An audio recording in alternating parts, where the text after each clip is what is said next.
We're into well into the second half of this morning's conference, and we're moving to the second panel session. We again encourage you to keep the questions coming. There'll be a chance to put your questions to our next two panelists at the end of the discussion that I am hopefully just about to have with them. So I'd like to introduce to you Andrew Keeble and Graham Whittle. Andrew is the founder of Heck Foods, which I'll say a little bit more about in a moment, and Graham is the founder of Whitby Seafoods. Now, Andrew is a late addition to our agenda. He was going to be represented, or Heck Foods was going to be represented by Jamie Keeble, who can't be with us today because he's under the weather, but we're very glad to have Andrew with us instead. I'm not seeing Andrew on screen. That may be, yes, got you, Andrew. Apologies. There you go. You're loud and clear alongside Graham. So Heck Foods is described as a premium sausage company, according to my notes. That for me slightly underplays the range of products that you make, Andrew. I was on your website earlier. Lots of sold out messages on your website, which was a disappointment. But I noticed that you also have a strong vegan range, and thanks to the EU, you can still keep calling your vegan burgers as of a decision from them last week. Graham is the founder of Whitby Seafoods. Again, Graham, I think your company is best known for its scampi, but you've got, again, a much wider range of products than that. And I'm quite fancying the calamari, but I might get to that at a later stage. So we're two founders of two relatively young companies. Andrew, yours is the younger of the two, founded in 2013.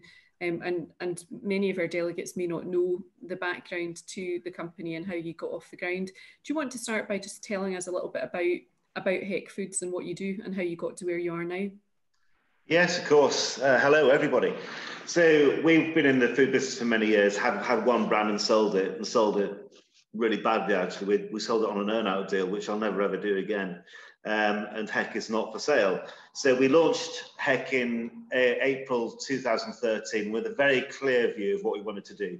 And we knew the market exceptionally well. We knew that certain age groups, like 18 to 35-year-olds, were not engaging with the category. So we went out specifically to come up with that. And launching a new brand is a torturous job, from brand design to the backstory to everything else, and you go through that process, and if you really, really work hard at it, you get there.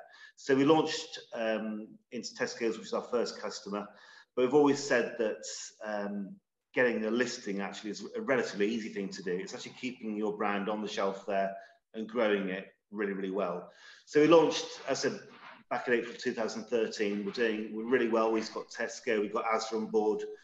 Morrison's were about to hit, and our bank at the time threatened to, or did actually, they were pulling the rug on us, which was unbelievable, really. And that when you speak to banks about a lump of stainless steel equipment, something like that, they're all with it. But you say you need money for brand support and brand investment to grow your business, they just don't get it. Or they really don't get it. So at that point, we were looking, what do we do? So we swapped banks really, really quickly. And at the time, I didn't know a thing about private equity. So I sort of Googled it, and I looked at it, found these great guys up in your neck of the woods, actually, Panoramic Growth Equity. And they understood it. They got the picture really, really quickly. We did a deal very, very quickly. And yeah, we've grown from having no customers. We're now very proud to buy every single retailer in the UK, and doing really well.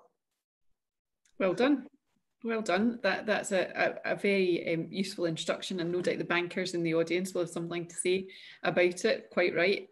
Graham, you're a regular, I think, at this conference, which means you've been at least twice and been kind enough to come and talk to us before about your business. And those who've been to this conference will remember you coming a few years ago to talk about what you had been doing in Whitby Seafoods. I think you're 35 years old this year in terms of the business. what would you say are the, leaving aside what we're going to talk about that started in March, what going into 2020 looked like the challenges for the coming year compared with what you had in 1985?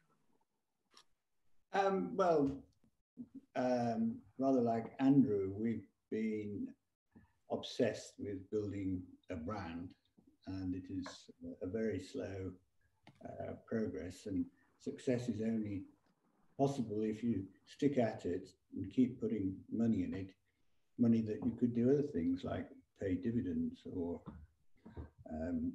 have a better office. But you know, we've been obsessed with building a brand, and slowly but surely, after a few false starts, we're getting there. And like the Heck brand, we're in every supermarket now, and very proud to be there. We're offering something slightly different. We've got provenance. Our customers are more family-based rather than older, regular people who bought the competition's product out of habit for many, many years.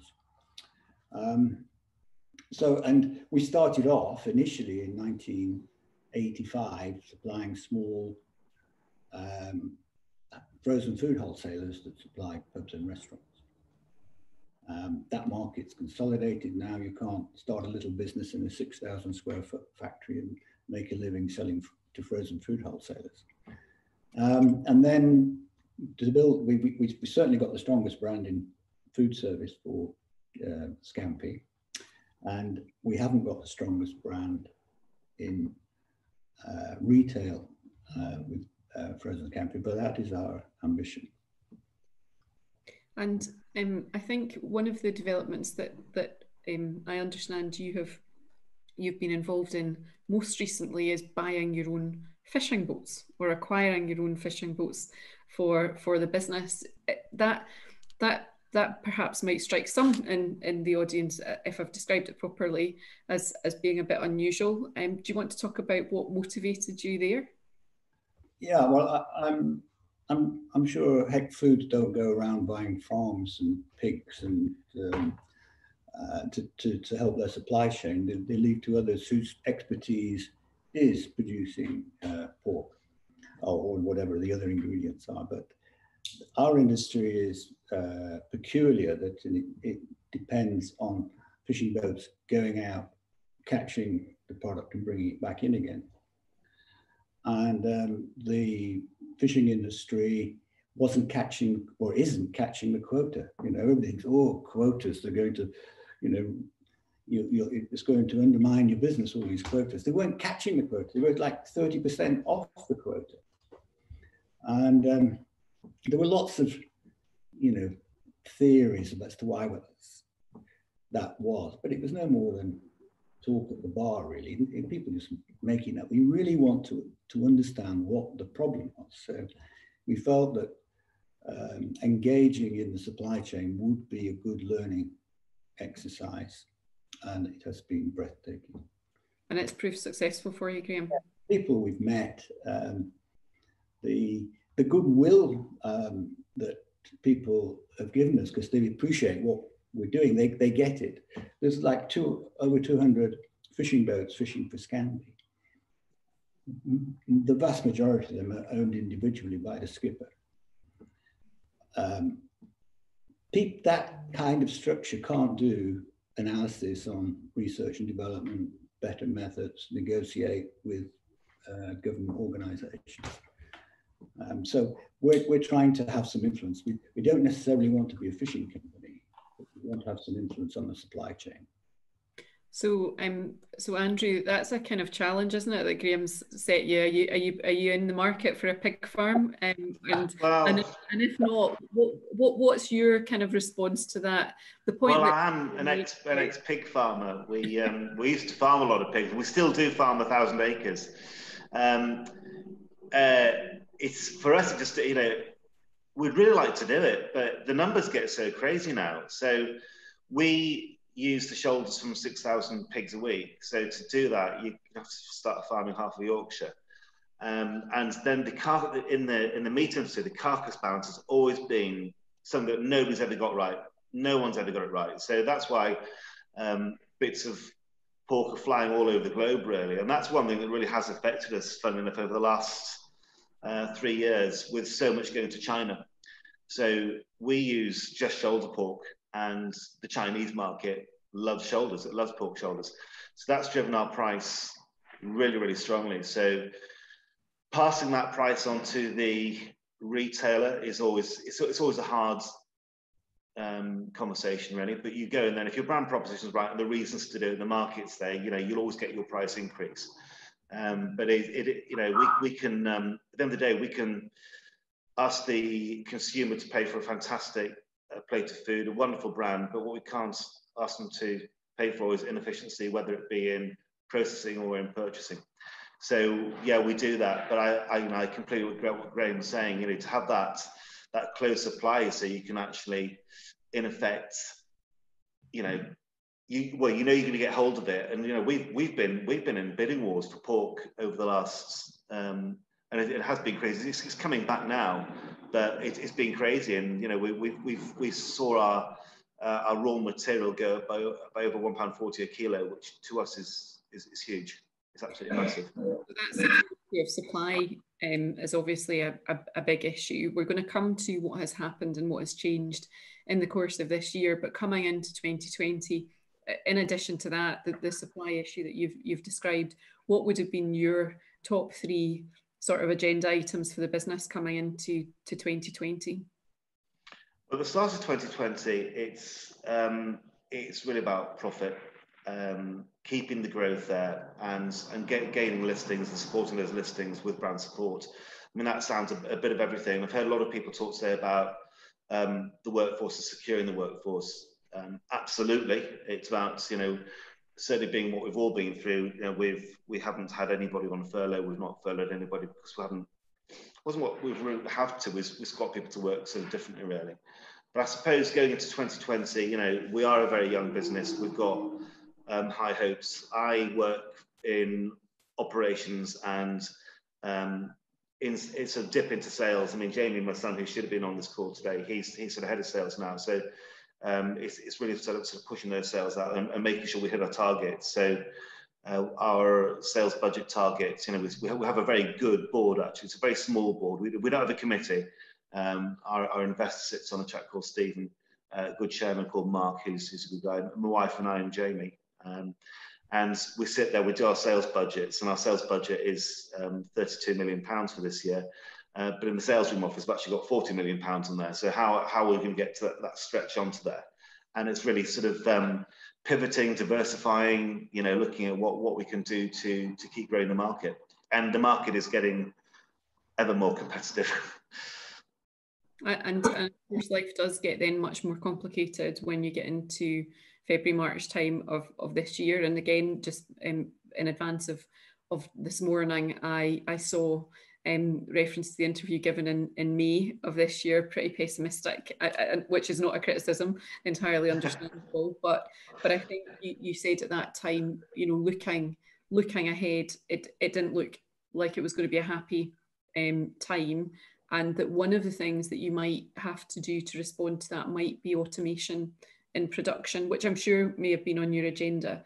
Anyway, you want to say a little bit about how this year's... Yeah, I mean, again, it's about, you know, we can't pass on the sort of inefficiency to the customer. So I think we're probably the leanest company for packing premium sausages in the UK at the moment. We spent a huge amount of money working with our supplier down VMAG down in Germany, who design all of our equipment. We work with them to design automation to put sausages into packets, which sounds really, really simple, but doing it automatically and at speed is really, really hard. We've actually got that process bang on now. So we were doing that from a cost-saving point of view to make ourselves hyper-efficient and reduce, you know, our direct labour costs.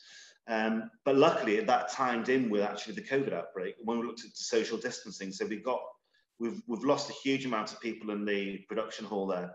Those jobs actually moved up to our vegan site, which is up the road.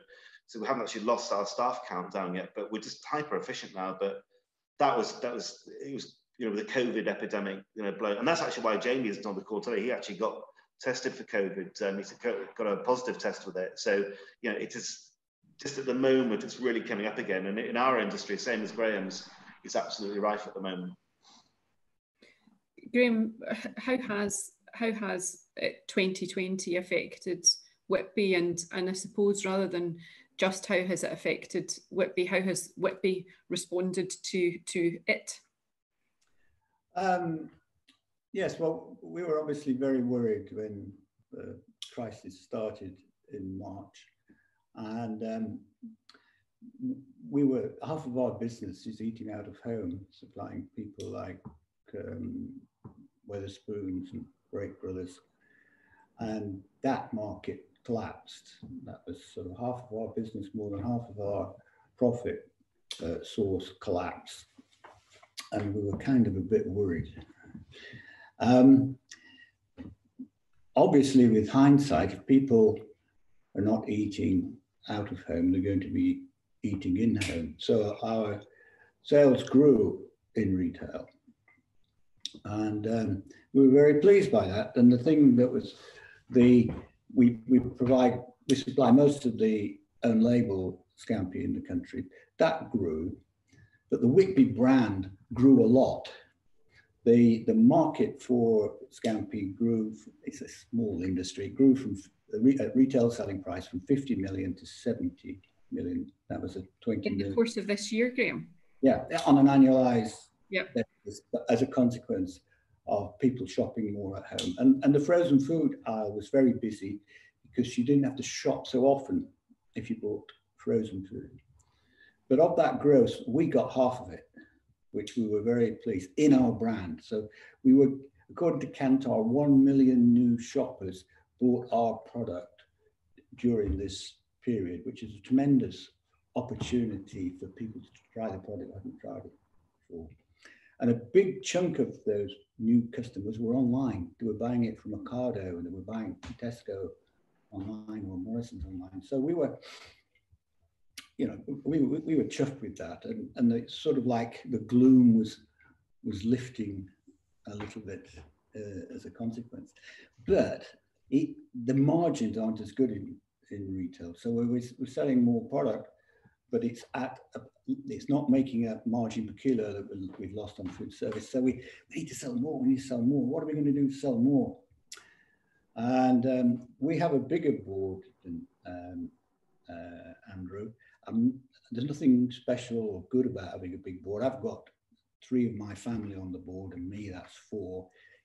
I didn't want the family to outnumber it, so we got 2 non-exec directors and 3 executive directors. And we came to the astounding conclusion that what we need to do is to look at how we're going to grow our retail business. And we decided the thing to do was to put it on the telly. And we looked at that, and there's never been a better time to produce a TV ad than the COVID period, because everybody cut back on their budgets. The studios were desperate for work. So we'd done the ad, it's in the can, and we were going to do it this autumn. And then Eat Out to Help Out came.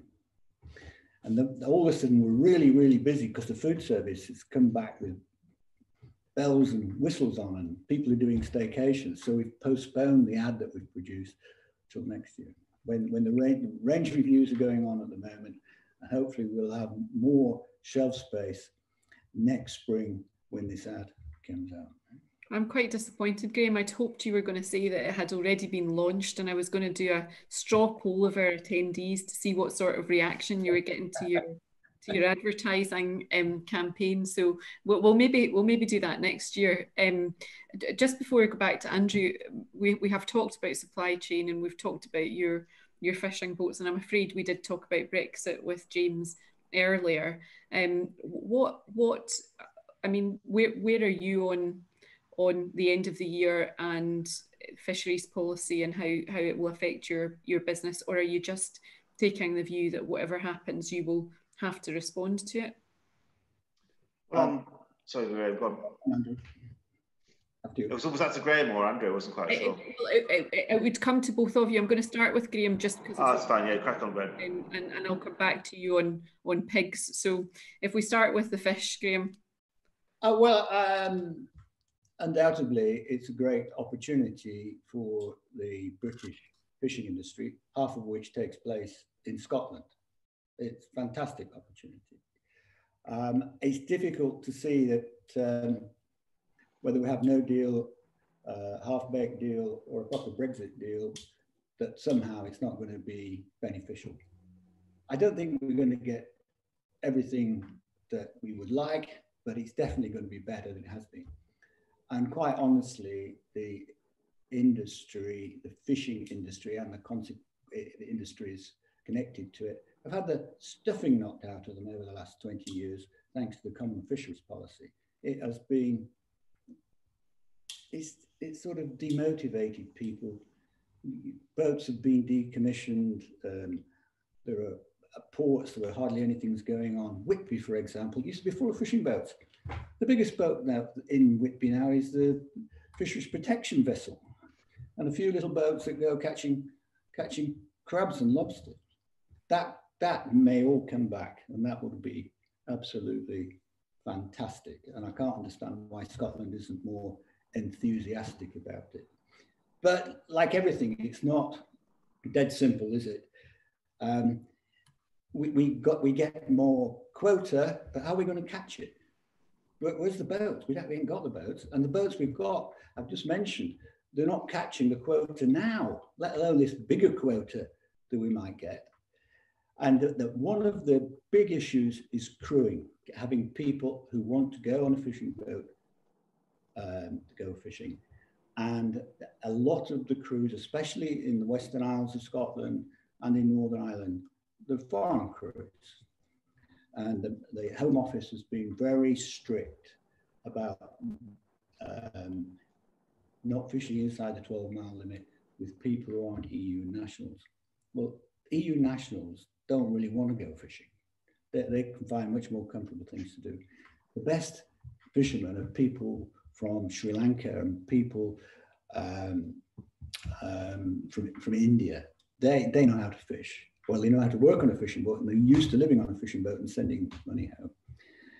And we were hoping that the Migration and Advisory Committee, which is chaired by Professor Brian Bell, would recommend that working on a fishing boat as a deckhand should go on the shortage and occupations list.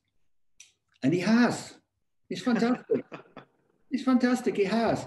Except last Friday, the Right Honourable Priti Patel Now, just remember, Graham, that this is all being recorded. So I'm just... Well, that's what I've given you a proper name. Giving you counsel. Priti Patel, Home Secretary. She wrote on Friday to Professor Bell and said, thanked him for the report because she commissioned it. But they're not going to do anything about it at the moment because, I mean, you can sort of understand it because of the COVID uncertainty, and we don't know what the unemployment level is going to be like next year. So that you can sort of see that there's common sense about that. But until we get some foreign crews available to go and fish on that west coast of Scotland in Scottish fishing boats, we aren't going to take advantage of the new fisheries regime after Brexit. We're not going to even catch the stuff we can catch now. Sounds, Graham, as though that, of course, there may be other opportunities there. I'm conscious of conferences that we've hosted in the past on the domestic farming sector and the genuine investment by British and Scottish farmers in labour force and trying to retain a labour force, whether from the EU or domestically. It sounds to me like Whitby branded boats with good opportunities for long-term fishing careers might be part of the answer. Andrew, you're very sharp, Christine. That's exactly right on the button. That's what owning these fishing boats is about, to look at what we can do to make it more attractive. Why? I mean, it's great going out on the boat, isn't it? You're like a cowboy going out on the prairie. It's wonderful. I'll take your word for that, and I will ask Andrew about his view of Brexit for HEC. I don't know, I could listen to Graham all day. I think it's actually bloody fantastic.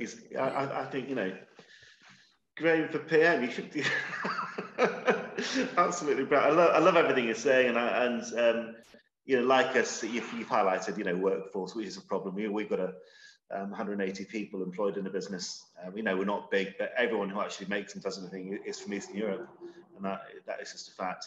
Brexit, I don't know. I mean, we had nearly 2 years of Brexit every night on the telly. So I stopped watching the news actually, and now it's bloody COVID. So I don't know. I've got a really simple view of Brexit. I think that we still want to buy Mercedes vans, and hopefully they want to buy our bangers. And I think it'll sort itself out. I think it'll be 6 months of not knowing what they're going to do. But I only worry about the things that I can do something about, and I can't do a thing about it. So I'm just going to cross that bridge when it comes to it. I think it'll be fine. I think there's wisdom in that, Andrew. I think that there ought to be questions from the audience in reaction to the last few parts of our conversation. So I'm inviting and encouraging people to ask those questions. Meantime, just before we move to that part of the session, Graham and Andrew, we'll start with you, Graham, come to you then, Andrew. What's your prediction? So you've seen where we've got to thus far in 2020. Where do you expect your business to be this time next year? Graham, starting with you. Well, we're not going to make the profit this year that we were expecting. It's about 50% down on last year, and I'd like to get our profit back up to where it might have been without COVID. That would be our ambition. And do you think you'll realise it?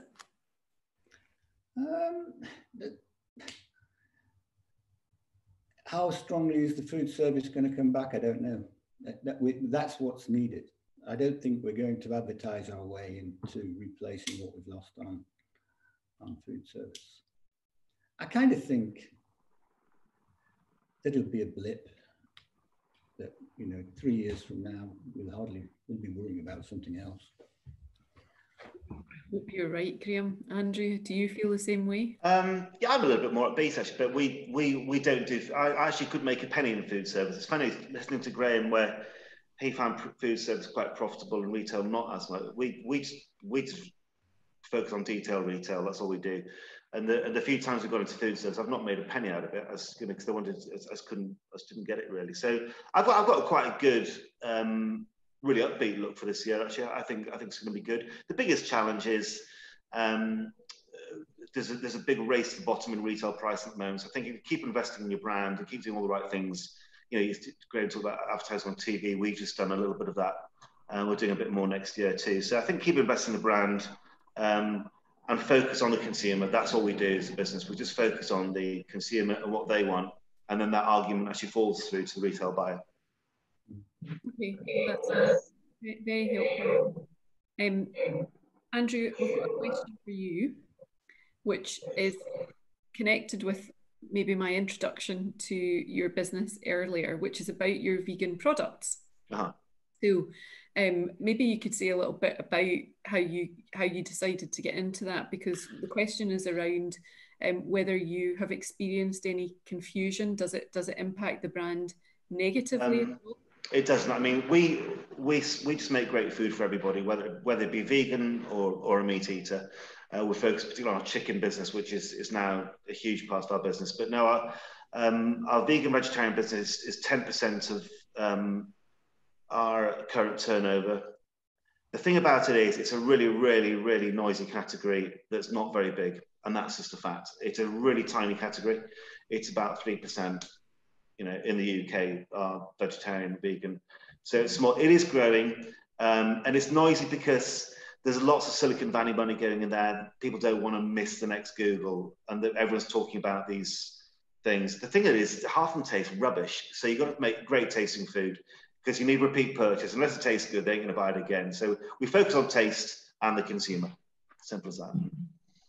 And this is a question for both of you, and again, I'm going to start with you, Andrew, just because I think you referred to this in terms of your own company's growth and development, and that is Adam Hardy's question is what is your view on attracting funding for growth? So that the pros and the cons of private equity. Well, the thing is that the banks the banks ain't really into lending or taking any risks, particularly when you're talking about a branded business. But we are hardcore manufacturers, so that's good from a bank point of view. But still, a bank will still shudder and not understand brand investment. They don't get it. They don't get a TV advertising campaign, £1 million.